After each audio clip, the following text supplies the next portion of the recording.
Wonderful, wonderful. All right, it is 2 minutes after the hour, and I think that it's a good time to start now. I'm going to continue to keep looking in the chat and looking at all the different messages that you send. I'm looking forward to hearing from you. I love the feedback, so thank you so much. In case you don't know who I am Shannon Pringle. I am the director of the CSU Media Arts Festival. Welcome everyone to the 32nd annual CSU Media Arts Festival. And this is the third one that we are doing online. So welcome to that as well, which has been great because we are able to reach so many people and it's wonderful. Thank you for joining us today as we celebrate the achievements of the talented students of the California State University. I'm so happy to have you all here. So I am seeing more emojis. You guys are finding emojis that I didn't even know existed on Zoom. So thank you so much. Keep it coming. Today is a day to celebrate our hardworking and talented students, many of whom are in the audience right now. And I am going to go off screen at this point and start the program itself. So I am going to stop my video and let you all enjoy the slideshow. All right, welcome and enjoy. Next slide, please. All right, as we begin the afternoon of festivities, I'd like to share with you the program for the MAF for today. We'll begin with a brief recap of what's been going on this past year, followed by the awards presentation. So let's begin with the year in review. Okay. 2022, as I mentioned before, marks our third annual online presentation of the Media Arts Festival screening and award ceremony. We're finding this platform successful in that we're able to reach so many more people, both synchronously and asynchronously. The feedback that we've received from you all has been really positive, and I do want to thank you. Some significant changes that we've made in this past year include an update of the Media Arts Festival logo and branding. Here on the screen are 3 iterations of our new look after more than 10 years of the previous logo. Another change that several in the math community have commented on is the significant reduction in the number of submission categories this cycle. In the past, we've had as many as 13 or 14 different categories in an effort to cover the full breadth of media work from CSU students. This year, we took a step back to really highlight the categories that resonate strongest with both the students submitting the work and with the broader media festival community. The categories for which we accepted submissions this year were animation, which continues to be a strong category, documentary, creative nonfiction and television, news, and here we combine 2 formerly separate categories, interactive and immersive media. This category continues to morph and reveal itself in new ways each cycle. Narrative, this category absorbed the formerly separate experimental category. And short screenplay. We are able to accept screenplays that are no more than 30 pages long, and this continues to be a very strong category. Another change that we experienced in this past year was to have an online program through which we could accept submissions online. The leadership researched and selected slide room, which allowed us to accept project submissions from the students and use the same program to facilitate the faculty, staff, and industry professional review of the projects. And students were able to submit 1 project each, and submission fees were waived this year. As we move forward, as always, I welcome your feedback. Okay. Okay, there we go. You can go to the next slide now. Okay, something fun that we got to do earlier this year was to have a conversation with Ben Proudfoot, the Academy Award-winning director of the documentary, The Queen of Basketball. The interview was conducted by the editor of The Queen of Basketball, Stephanie Owens. Ben and Stephanie spent nearly an hour talking about Ben's work, as well as his inspiration and motivation. And Ben also provided tips and encouragement for new filmmakers. Next, we're going to take a look at the clip from the interview, and then on the other side, I will tell you how you can see the interview in full.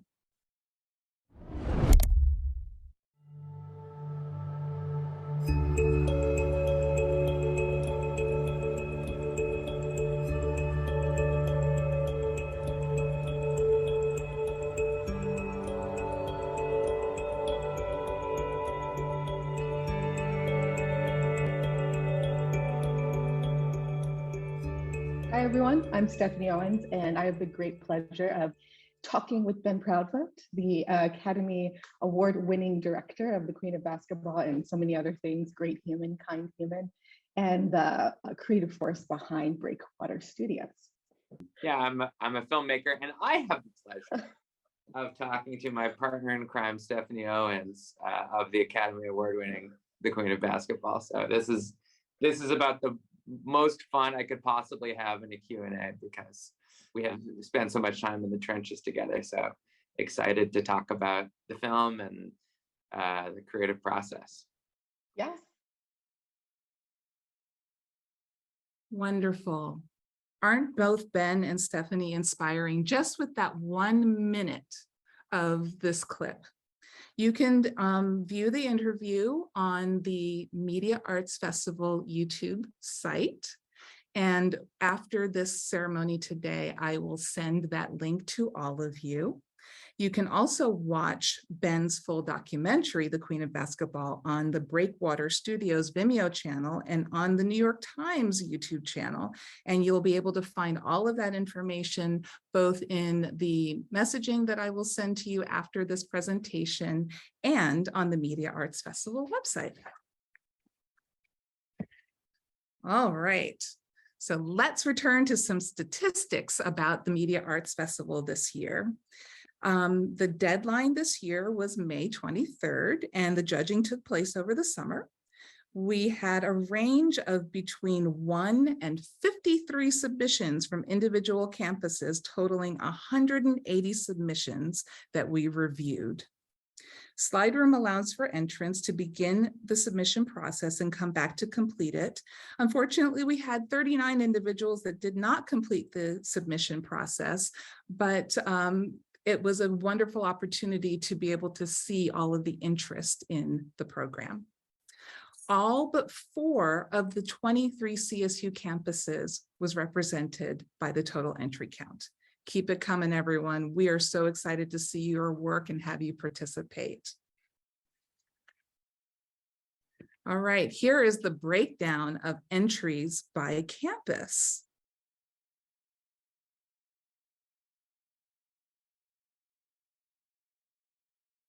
And next we have entries identified by category. You can see people have been so active. This is amazing.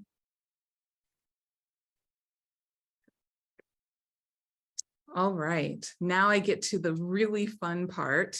I get to acknowledge all of the people who helped to make the Media Arts Festival happen.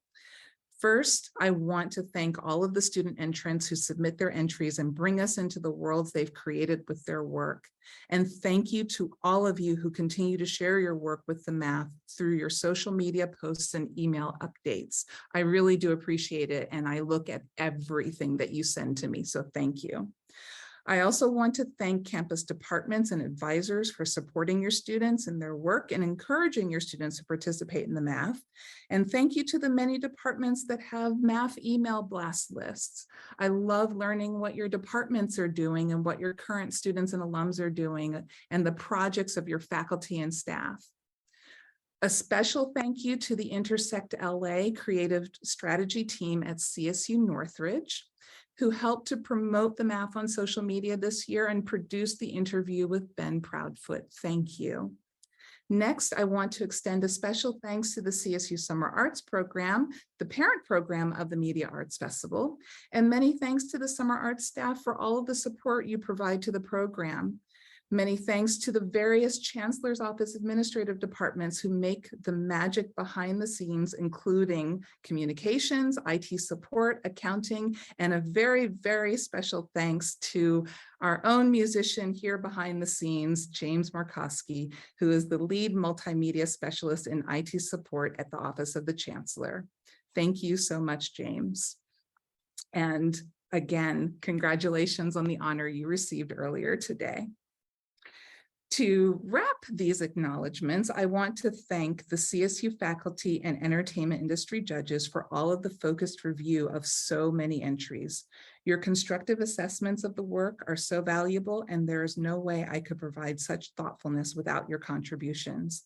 I'm very grateful to the many judges who've participated for several years, as well as those who've joined the team for the first time this year.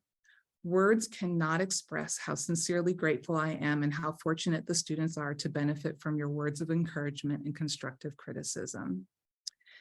These next slides list the faculty and industry professional judges who participated this season. Please give them a round of applause. Woo-hoo. Okay, I'm going to have to find the emojis too.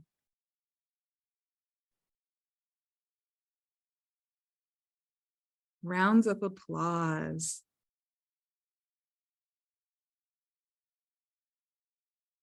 Thank you, thank you, thank you.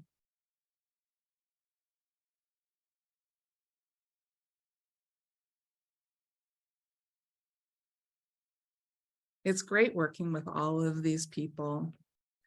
And I've had the pleasure of meeting some people in person as well. And I really, y'all are part of this team. I really appreciate it.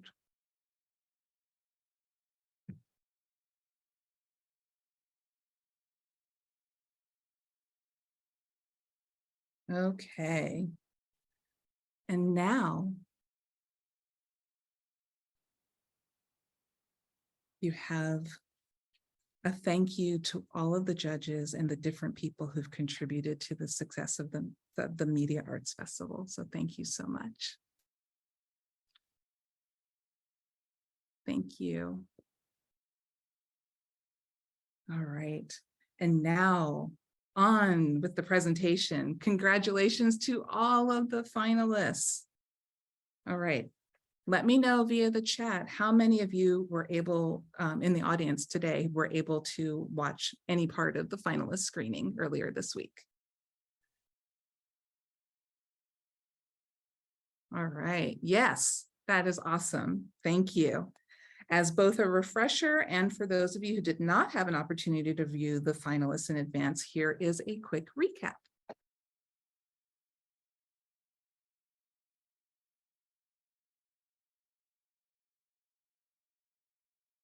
All right.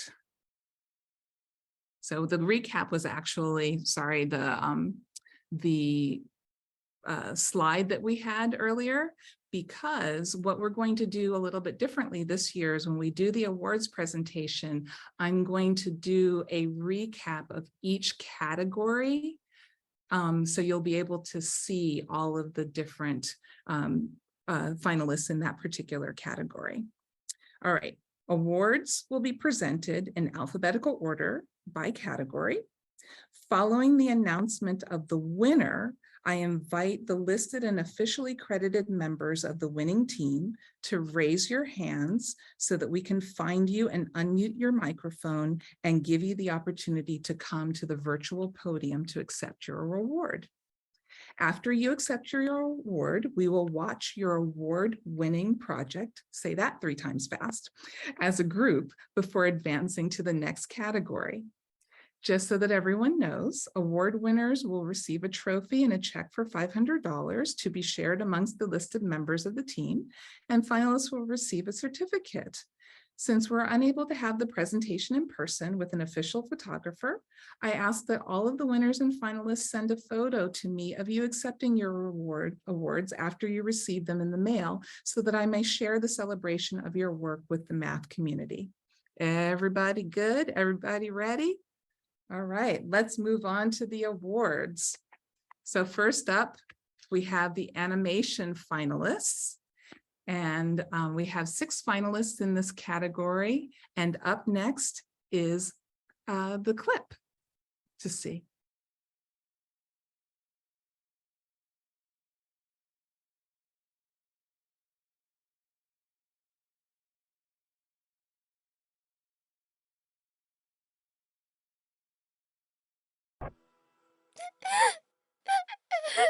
Uh-oh. You okay, Kutina? I know what will make you feel better. I'm making your favorite tonight.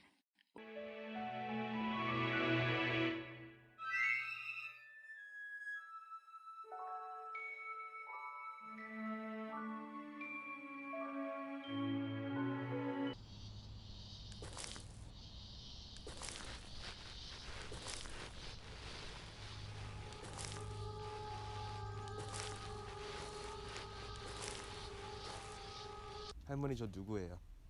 이거 누구요? 머스마지. 제 이름이 뭐예요? 얘 이름이 뭐래요? 우리 할머니는 더 이상 나를 못 알아보신다.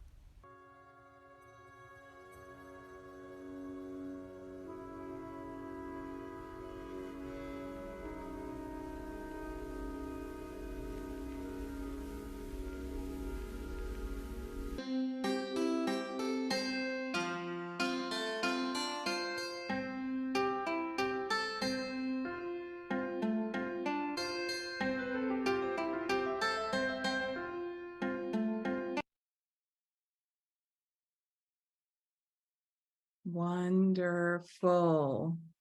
Those are your animation finalists. And I am so happy to be able to announce that the winner for Best Animation in 2022 is Rainbow.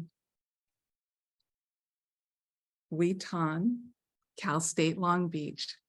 Woohoo! Go Beach, that's right. That is right. So now, is Wheaton in the audience today? I'm checking. I don't see. Well, we will find a way. We will get in touch with our winner very soon after the festival today. Congratulations again. Thank you so much for all of the applause and congrats for this piece. And I will make sure that the filmmaker gets all of the information and all of the support from you all. Thank you so much. All right, we're now ready to move on to the next category, which is documentary, creative nonfiction, and television news. Oh, I'm sorry. Thank you, James. I was moving right along because we actually will watch Rainbow now, even though the winner is not here. So thank you very much for that reminder. All right, let's watch Rainbow.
Oh, isn't that the just sweetest, most touching piece you've seen in a while? That's wonderful. Happy Rainbow Day to everyone. So, and especially to our winner, Witan. Thank you so much. And thanks again for all of the love for this piece. Okay, so I jumped ahead before because I'm so excited about all of these pieces. And yeah, let's bring in more love. Thank you so much. Thank you. All right, now let's move on to Best Documentary, Creative Nonfiction, and Television News. Okay, so here are our 6 finalists in this piece, in this category, sorry, and we will watch the clip coming up. Thank you.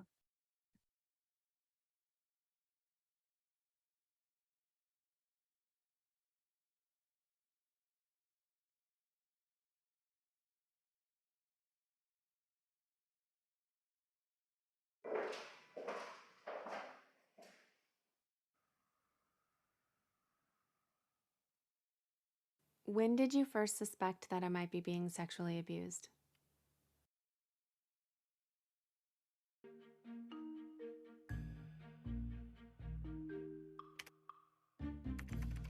Dear Long Beach, it feels great to finally be back on campus. Well, partially back on campus, to this slow return to normal. Living the way I am does suck, ultimately.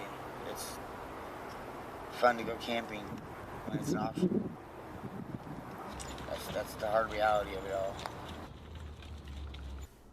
I'm here, I'm inside, I've made it, 2.5, 3 years altogether, probably a little more than that, homeless.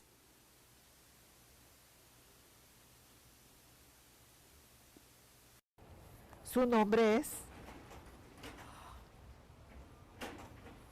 No puedo hablar de esto porque me trae mucha tristeza. Weather, wind, air touch your skin. And then you can see that fresh trees from smell. And then your body say, hey, I'm fresh. A great big round of applause for all of our finalists in this category. If you haven't already seen these pieces, don't you want to?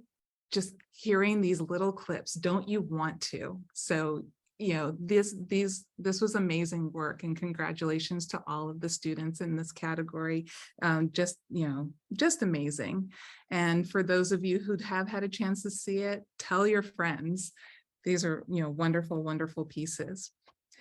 I am happy to announce the winner for documentary, creative nonfiction, and television news. And that piece is,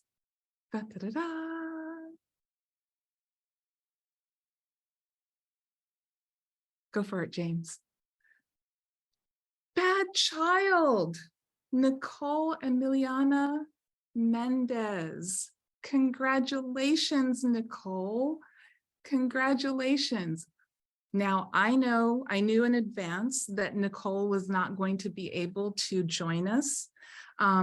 However, I did not ask for this, but Nicole, in her wisdom, did send a list of people that she would want to thank should she be a winner, because she was very disappointed that she was not going to be able to be here. So I can't wait to be able to announce this to her after the ceremony today, but I want to read to you what Nicole wrote to me. So she wanted to thank San Diego State University for opening their doors to a painting major with 0 film experience, and for teaching me everything I know, especially Greg Durbin and Nai Coker for their tremendous amount of support. My approach to Bad Child was very intuitive and outside the standard production workflow, and I received nothing but support from my professors. This film was difficult to make on a personal level, and my family was unsupportive of this project. Even my husband advised against it. The encouragement I received from school became everything to me. I truly could not have made this film without San Diego State University. Thank you to the Media Arts Festival as well for recognizing my work during my education. Knowing that professors and industry filmmakers see merit in what I'm producing is incredibly encouraging. Again, congratulations, Nicole.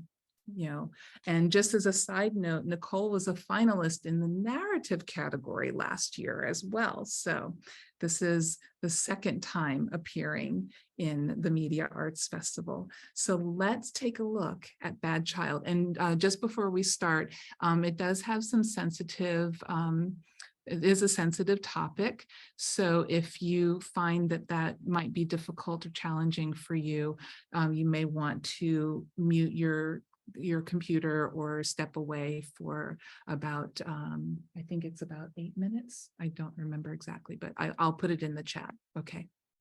Thank you. Oh, it's 13 minutes. Thank you. All right.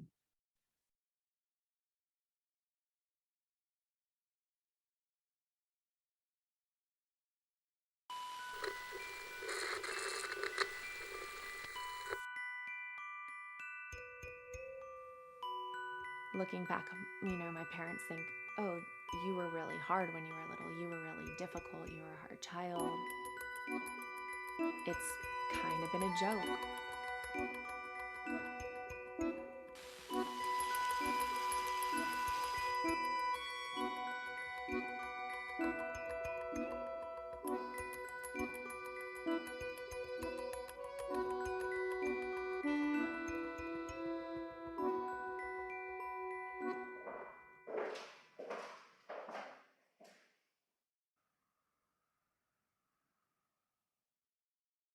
When did you first suspect that I might be being sexually abused?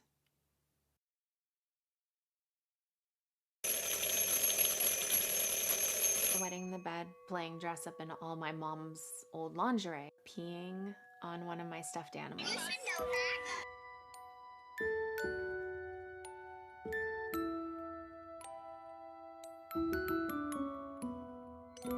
As a child, you're just going to be in survival mode. Everything is, how do I survive? How do I get through this? I started talking to these little orange flowers on the side of our house.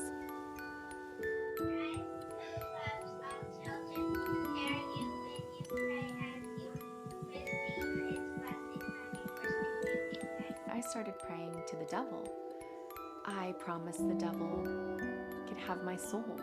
He could, I would burn in hell for eternity if he just took me off the earth and made all of it stop. That was my solution as a child experiencing abuse as a very young child. Think about what it's like for kids who really live in this world where they don't have much power. They rely on others to help them survive. They can't even get themselves water. The world is so much scarier. Do you ever think about how my childhood innocence was sacrificed so that you and Dad could go on to space, go to some parties?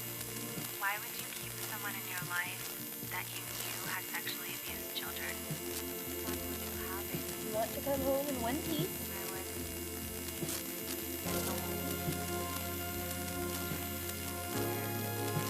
Myself first, or protect my siblings.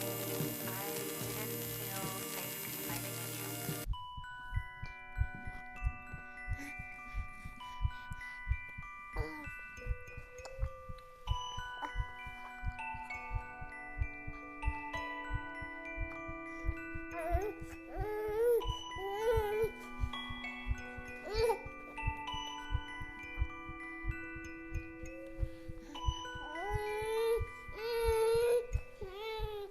Honor of family, and that's certainly important. Can we also make a distinction that, and there might be times when you do use your angry voice toward an adult and it's completely appropriate. How do you think this affected me? I weren't even more patient with you. How many times did you joke? What a difficult child I was. How hard it was for you. This concept of easy kids, I don't know where we came up with this. I realized in my earlier parenting years, I was like, I keep thinking this should be easy. Like, how did I come up with this idea that this should be easy? Because if I really think about it, parents, guardians, caregivers, they are helping human beings develop. That is actually a monumental undertaking. And we kind of treat it like it's a side job.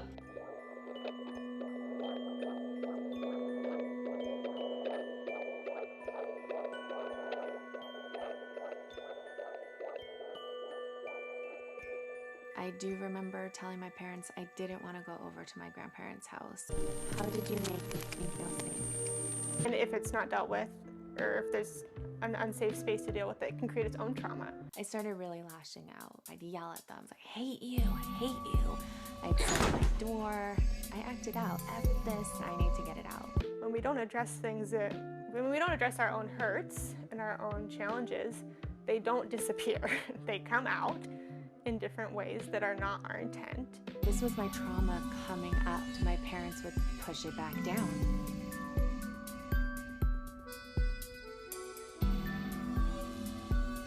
I started cutting myself.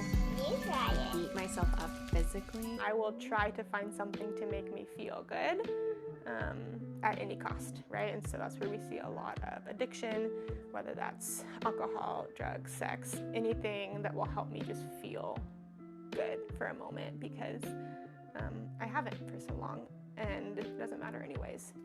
I don't think they even know the extent of the self-harming. Is it okay if I ask you about this? Or can I ask you, what was this like for you? Or just kind of creating a space for them to be able to speak to what they need to speak to. Do you remember what you said when I first proposed to you? Your mouth. What is wrong with my family? For so many parents, there's a history of abuse, right? And so when their child's abused, it brings up all their own stuff. And that's what shows up with their kid, right? And so it's like, I feel guilty, I feel unsafe, I feel all these things, and I can't, and now you're just this symbol of all my own ish, right? That's not what the kid needs. What your kid needs is for you to say this is not your fault. This doesn't change how I feel. This doesn't change how much I love you. I'm so proud you told me. I'm so glad that you came forward. We love you so much. We're gonna take care of it. Beautiful. We can talk about this today. We can talk about it tomorrow. We can talk about this in 20 years. They didn't ever talk to me about it again, as far as I remember. And I'm gonna do everything I can to be here with you. And it's gonna be hard, but I'm with you. Not ignoring what happened, not being like, oh, it makes me so uncomfortable, so I'm not gonna talk about it. Intentionally, explicitly offering the other. And then for parents, recognizing this might bring up your own stuff. So if you need help, go get help somewhere else. Go do your own work. Do not put this on your child, because you do need to show up and be just this loving, accepting space for your kid in this time. I disclosed to my parents, and then what? And then what? Nothing. Who do you want to take care of? What do you need right now? Kids don't always know the answer to that question. And that's okay. It still can be a helpful question for me to hear and think. What do I need? Parents so badly want to fix it and make their kid better. And your child now has their own process to go through. Why didn't you remove all of his photos from our family album? Did you ever ask the other children if they were abused? Do you know that I was abused by multiple people? She forced me very violently when I was probably 6 in a toy store. Her older brother, a man, came up behind me, was invited over, and she locked me in a room with a boy. On more than one occasion, no wasn't enough. That sense of security of people will love me and support me, and the world is a safe space, right? That gets taken away quite early on, and it takes a lot of work to rebuild that and to reestablish that belief. Some evil people. In high school, I did disclose to my best friend. He just made sure I never had to be around that person. He passed away when I was pretty young.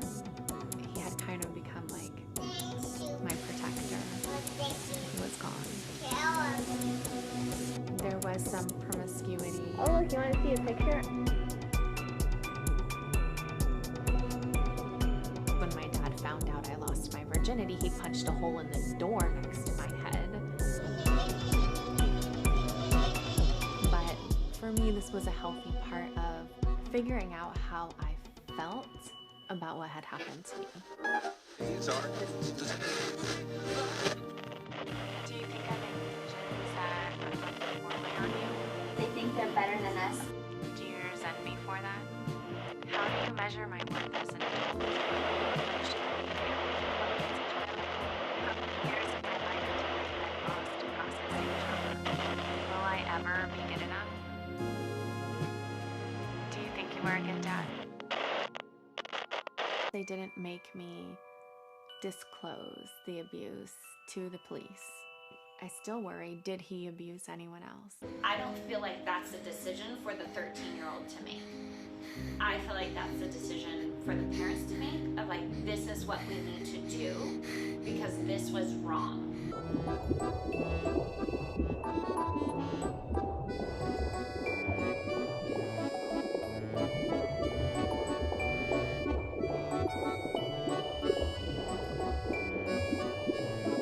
For full healing, the validation will always need to be internal at some point.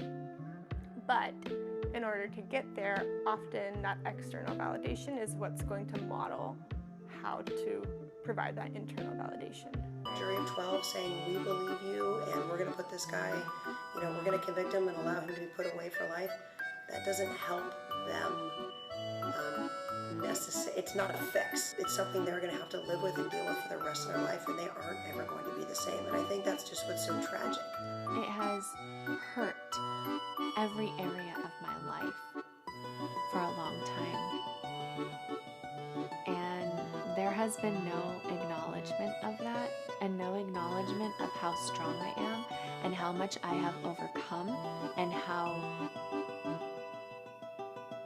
I'm okay. We won't go into why. Despite everything I went through and despite going through it mostly alone. Internal parenting in a lot of ways, especially for people who didn't have that external parenting, you kind of get to reparent yourself.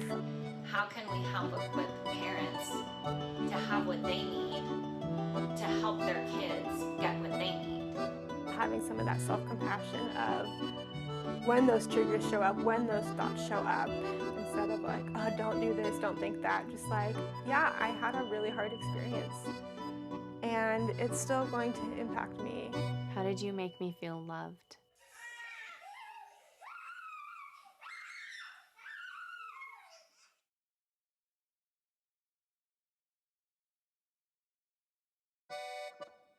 I'm sorry, why, Mom?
I don't want you to record me.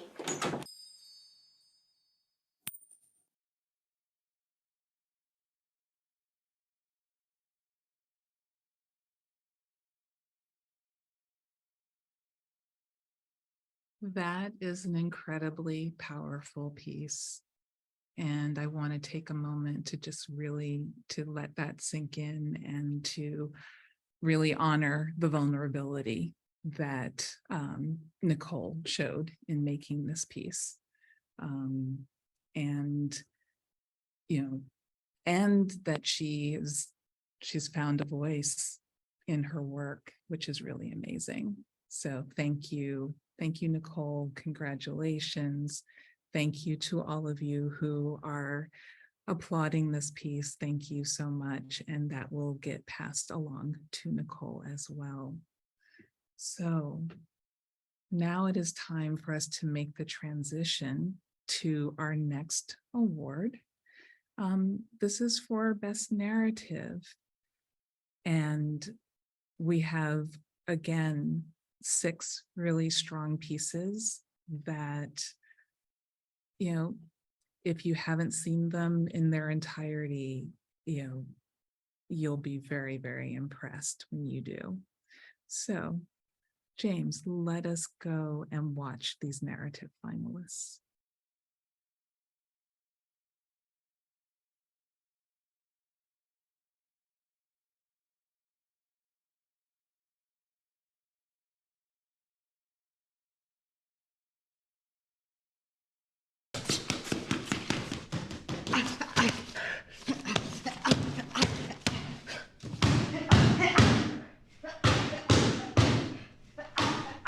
Yeah,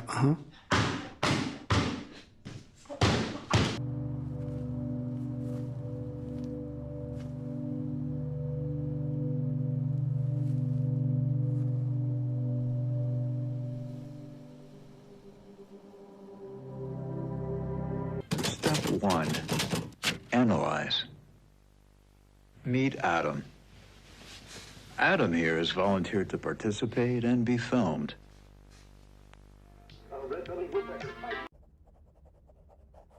Do you have any questions? Can you find my race car? What does the sign on my door say?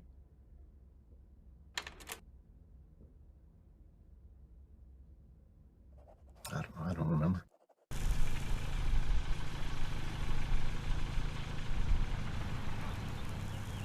I've always considered myself an observer. When I was young, my eyes would dry up from staring at the world for so long. It was firing on all cylinders. JT and Strider were trying to backpedal me for the rogue wave out the back. I said, "Stand down, Barnes, my wave." I was a little too deep, but I airdropped straight into the pit and got absolutely shacked, got spit out, did a layback hack. The crowd went wild. It was all time. All righty. Check out those narrative finalists. That is some hard work up there on the screen. And it is my pleasure to announce Best Narrative for 2022 is How to Disappear, Ethan Garcia, San Diego State. Congratulations, Ethan. I see you in the audience. Yes, we will unmute you. Come talk Wow. to us. I'm shocked. I'm traveling right now, so I don't know how good my connection is, but I'm super shocked because I watched all of these and I did not think I was gonna win because they were excellent. They were all so good. But I am happy to accept this and super grateful to the judges and the CSU for having this amazing festival.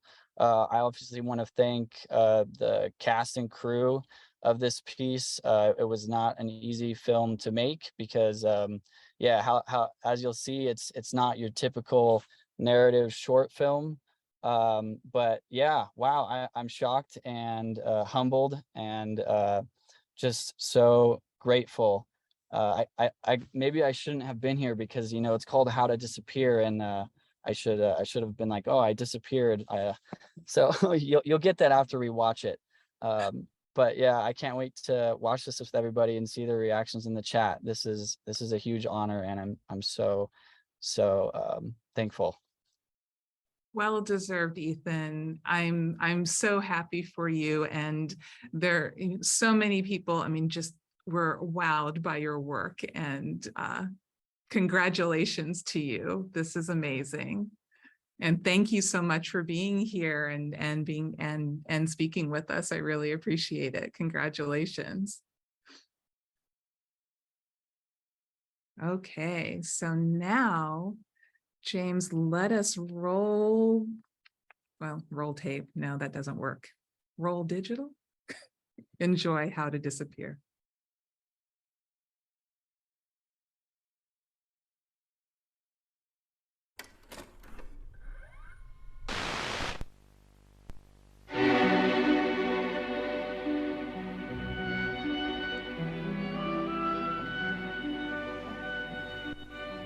Hello. Welcome to the first installment of How to Disappear. I'm John Doe, your trusted guide on this journey. I know what you're thinking. Can he really help me disappear? Yes. Yes, I can. In fact, not only have I used this process on myself, but many others before you have as well. People disappear all the time, from Jimmy Hoffa, Amelia Earhart, D.B. Cooper, and countless others. It's all here, of course, in the book that started it all. Call now to purchase the one and only How to Disappear guide. Not available in stores. Call now. You may also be wondering, why? Why would anyone want to disappear themselves?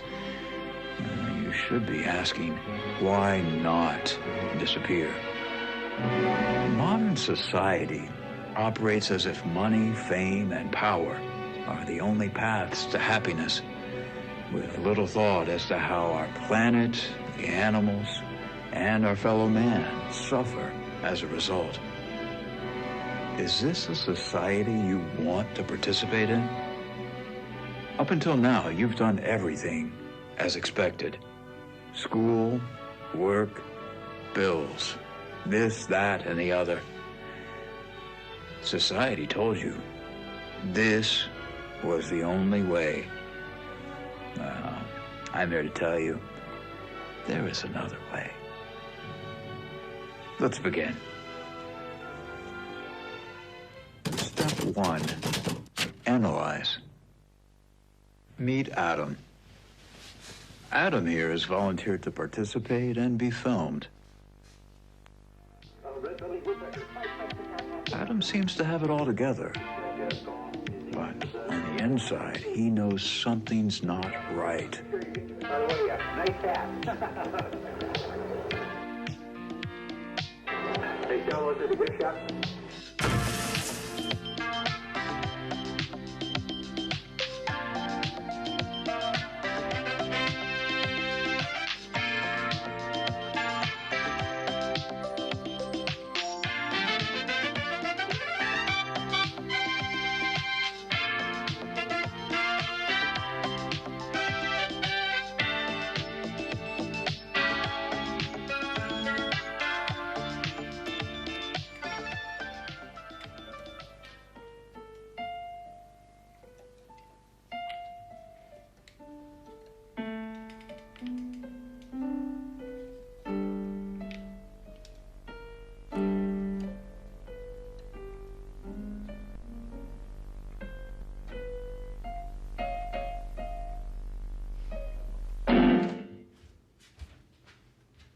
There's a million reasons to disappear. Whether it's financial troubles, an unhappy marriage, or just saying enough is enough. It's time to break the pattern. Step 2, disappear. When assessing your life, find something which can aid in your goal of disappearing.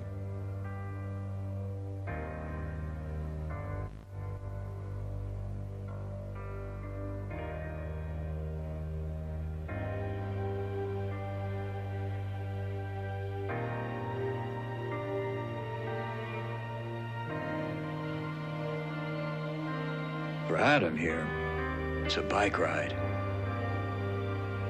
Except this time, there's a tragic accident.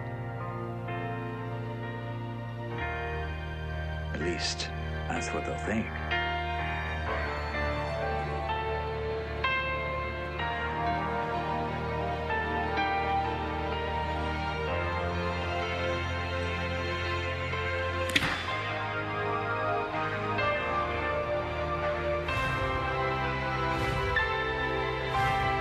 What's in motion now cannot be undone.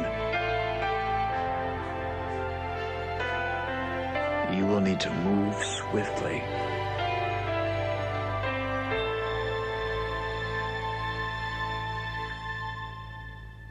Step 3, hide.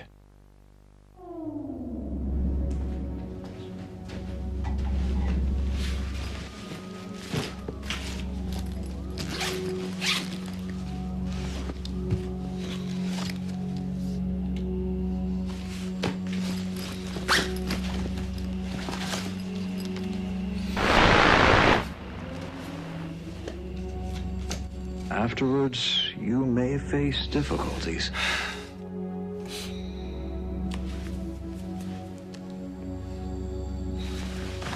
Stay focused.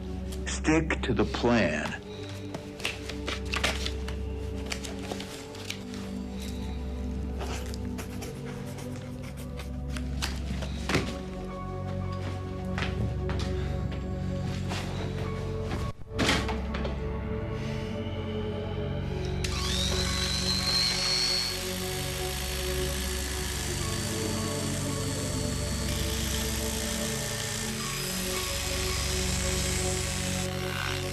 When it's finished, you won't recognize yourself in the mirror.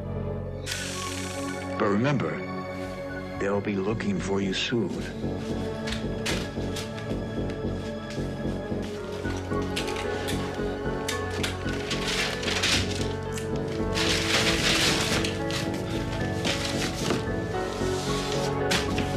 Continue to conceal your identity.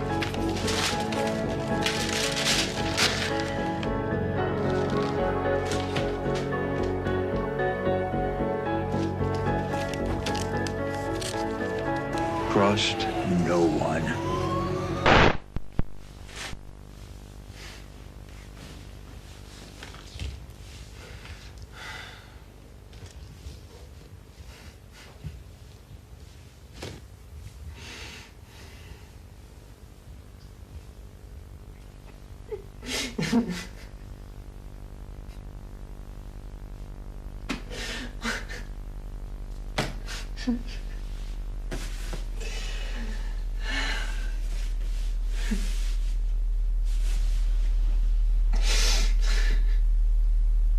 Step 4, forget.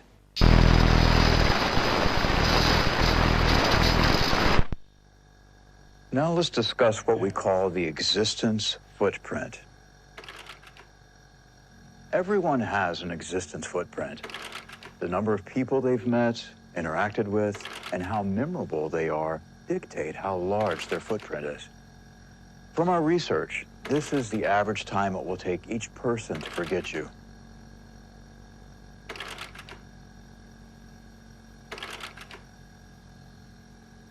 Memories work by replaying themselves via information previously captured. Eventually, the memory becomes fuzzy, weak, depleted, until it's no longer accessible. Only a strong trigger could reactivate it. You'll even be able to forget your past self. To begin this process, whenever you think about your past life, you must stop and try to delete the memory. The pathways to access the memories will eventually become dull and faded. This is good. Anyone trying to find you will eventually become disillusioned. There will be no answers. The only closure for them is to forget. Step 5, rebirth. If you've made it this far, it's time for the next step of your journey. Ascension to a place few people have traveled. You've been given a gift, the chance to begin again. Welcome to your new life. Next stop, infinity.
Okay, I'm ready to break out my VHS player.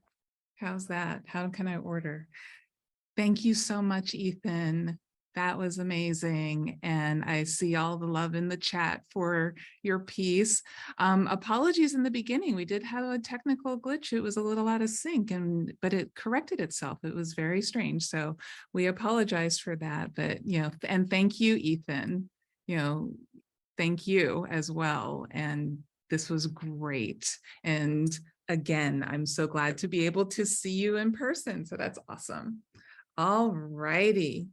Now we are on to our final category this year. We have short screenplay finalists. As I mentioned before, short screenplays are 30 pages or fewer.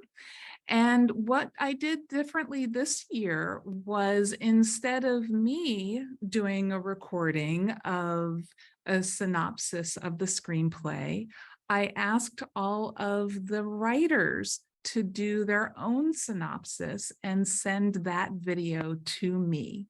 So that is what you're going to see here. These are clips from the work of our screenplay finalists this year. Enjoy.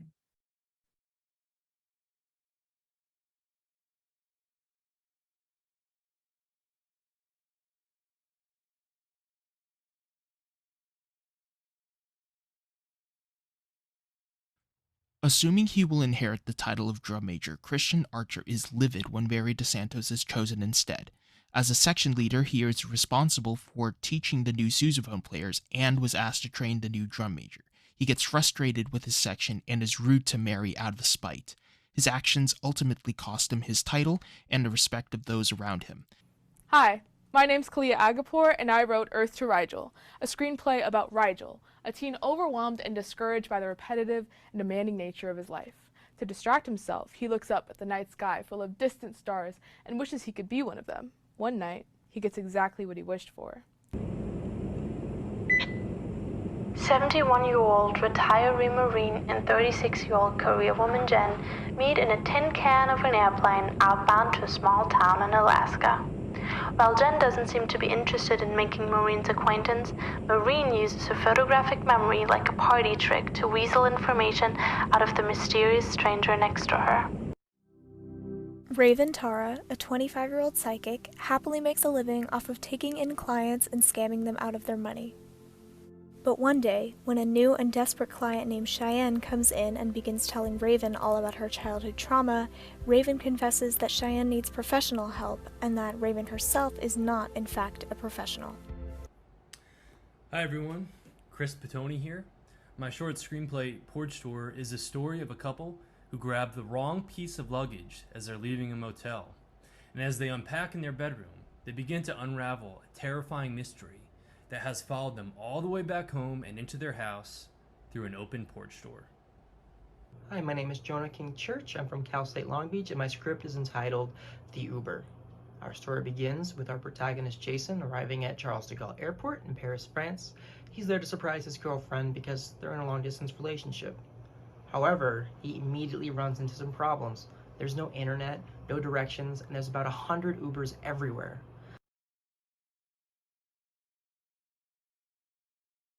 Didn't they do a great job?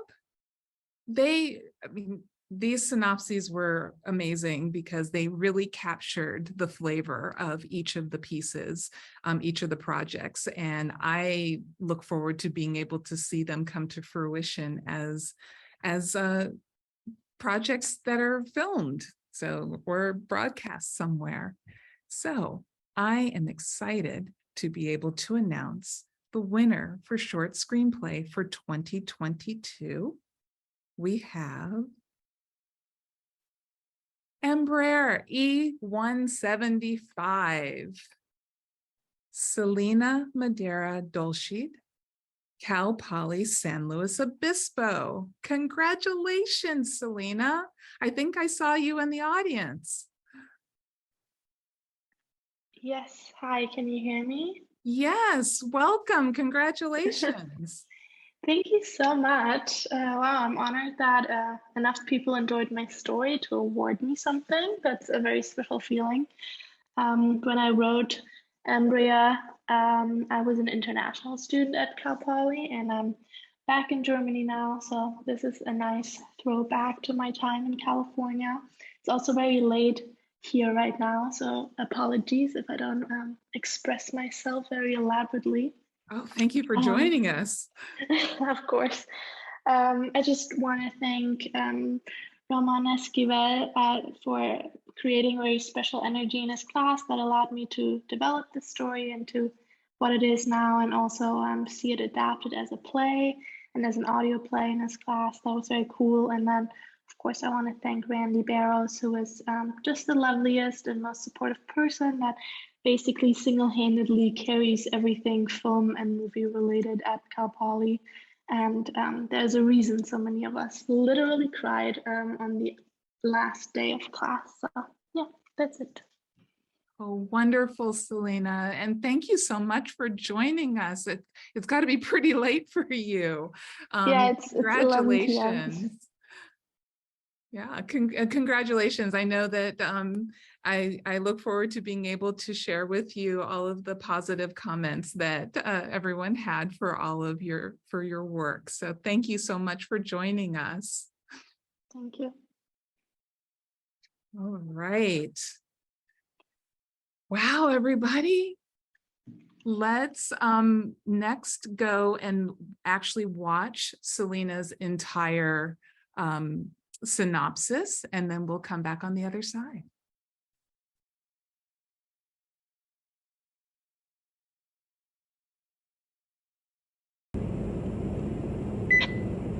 "71-year-old retiree Marine and 36-year-old career woman Jen meet in a tin can of an airplane outbound to a small town in Alaska. While Jen doesn't seem to be interested in making Marine's acquaintance, Marine uses her photographic memory like a party trick to weasel information out of the mysterious stranger next to her. Soon we learn that there's someone in Bear Creek, Alaska that will require the women to walk their long and winding paths of pain, loss, and guilt together, and Embrya E-175 becomes a safe haven to carry them through the storm. A female-driven story about honoring your past and the moral and emotional complexities of parenthood.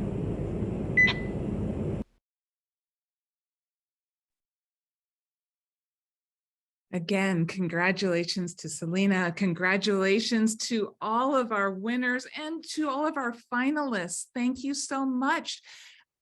Everyone's work is amazing, and you all make a very difficult job for the judges. Even people who are not here represented as finalists. Such amazing work this year. Got so many comments that the work was just top notch this year. So congratulations to you all. So I know how hard you've worked to get here. I want to remind all of the winners and finalists to please send photos to me, because I want to share your work, share your celebration with everyone. I will send reminders to you in emails. And I want to ask everyone to give another round of applause for these amazing pieces. And I want to thank you all so much for joining us today. I really appreciate it. Yes, applause, applause, applause. The CSU has lots of talented students, and I am honored to be able to share all of this with you. Thank you once again for attending today. I know we went a little over what we were expecting. Thank you once again for joining me on this adventure over this past year and in the future. I'm wishing you all the best, and we look forward to celebrating with you again next year. Take care and have a great rest of the day.